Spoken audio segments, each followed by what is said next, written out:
Kena ujar lagi na. Cây phơi không chứ bỏ. Chả hao rồi.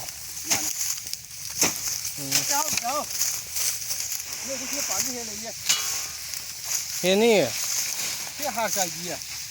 Mà nó cái phải hạt sai chilo ba. cái nó hạt sai ra sai gì ra không cái nó rồi có cái cái gì nó tin đào hay đó.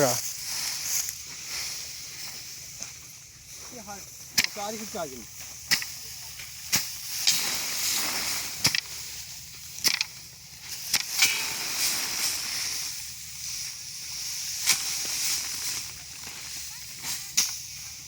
cái nào gì chứ?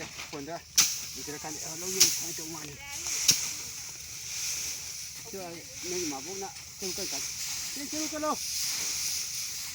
Dâm thà mai tích bao nhiêu, nhất là cái ôn bên ngoài đấy.